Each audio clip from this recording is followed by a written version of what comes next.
entire lives we've been playing music together. We used to pretend we were Kiss, playing on cardboard boxes and $99 guitars. We moved on to recording instrumentals onto 4-track cassette tapes.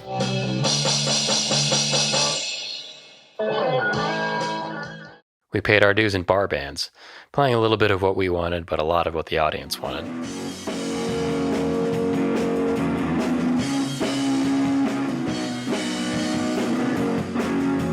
Now we've taken all we've learned and all of our inspirations over the years and made our first album without compromises on our musical vision, and we want to share it with you.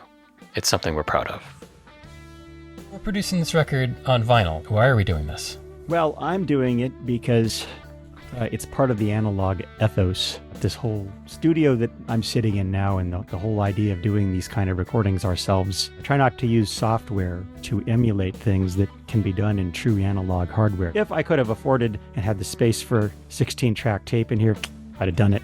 Vinyl, to me, in that sense, is just the natural place for this record to end up. The vinyl sound is interesting, but it's not better necessarily. It's just different. In this day and age of streaming, and most music is coming through a subscription, and I think that's where vinyl comes in for me, is like there's this artifact of what we've done. People who are going to back this probably never heard of us. It's instrumental rock. I mean, yeah. A friend who's heard the record said, well, way to go, Satriani. So people are going to gravitate to whatever instrumental rock they themselves listen to. I think there's something in there for people that listen to any, Joe Satriani or Dick Dale, Steve Vai, maybe even Frank Zappa. You can listen to Link Wray from any era, Jack the Ripper from his early part of his career, or you go get Apache. I think somebody who liked Los Straitjackets would dig this record. Because you could throw Eddie Van Halen in there too, but you have to get rid of the singer. Imagine if Van Halen was an instrumental band for a long time.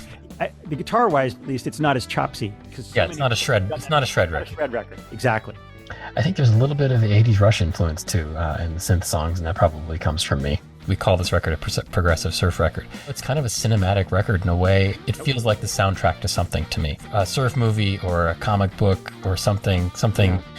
It's got kind of a flow to it that I think is really cool. So, if you back us on Kickstarter, it's a record, so the primary rewards are the record. We're going to have a really cool blue and white swirly vinyl, a little more expensive than the standard black version of the record. And then we've got a digital option for all of you who don't want a record at all. We're going to have some signed test pressings straight from the production house.